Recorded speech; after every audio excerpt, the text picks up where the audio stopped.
They're cute, they're cuddly, and they're a growing problem. America has an exploding stray and feral cat population estimated to be between 60 and 100 million strong. They live outside, hunt wildlife, and are a growing problem for farmers. But it would break your heart if you helped them all, right? You're not alone. Many people struggle with this dilemma every day. And according to a recent study, we might have an idea of why. Hi, and welcome to this channel. Today, we're going to talk about the stray cat dilemma. Have you ever found a stray cat and brought it home? According to a recent study, you may have experienced something called headroom syndrome. We'll tell you what that is and why it could help us deal with one of America's biggest problems.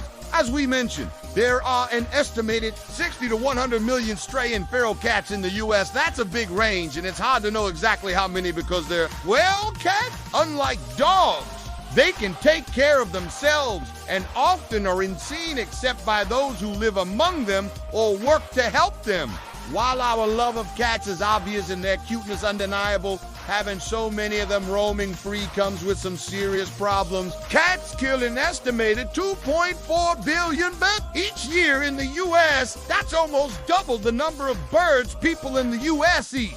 In the past, cats were largely kept indoors, but today more than half of cats in the U.S. are allowed outdoors, either to roam freely or explore in a confined area. Some of these cats find their way into the great outdoors where they can live off the land, causing serious problems for farmers. Even though we know there are issues associated with strays and ferals, getting people to stop feeding them isn't easy. It might be tempting to look at a scrawny stray and think, oh, I just need to feed this cat or even take it in, get it fixed, and then let it back out to live its life. And after all, it will probably live a happier life this way.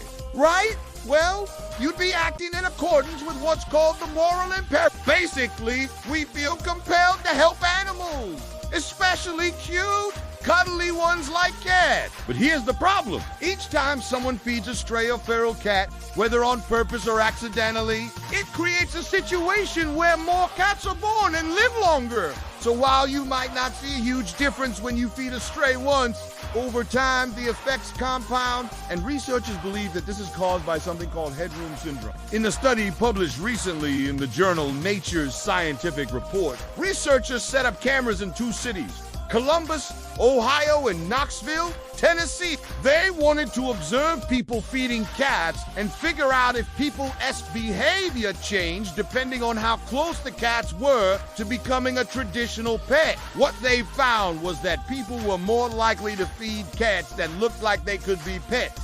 In other words, friendlier, more domesticated looking cats. They also noticed that people tended to feed cats in groups. When they saw a group of cats, they assumed the cats must have been friendly and socialized with people before. This made them more likely to approach and feed the cats. When the cats weren't in groups, people judged their level of domestication by the cat's body condition. Fatter the cat, the more likely people thought it had human contact and was used to being around people. So why does any of this matter? Headroom syndrome could explain why some people might feel conflicted about helping stray or feral cats. If you come across a very skinny cat, you might assume it needs help and doesn't have much longer to live if you do your end of it. If you find a fat, friendly-looking cat, you might assume it's already part of someone's social group and doesn't need your help. But the truth is, it's impossible to know a cat's life story just by looking at it. And researchers hope that one day we can use this knowledge to better manage populations of stray and feral cats. Do you struggle with the decision of how to help stray and feral cats? How do you decide whether to feed them or take them in? Let us know your thoughts. If you liked learning about the psychology behind helping cats, you might like this video about why some people can't stop rescuing animals. And if you've ever wondered why dogs evolved to become man's best friend, check out this video next. Thanks for watching. See you next time.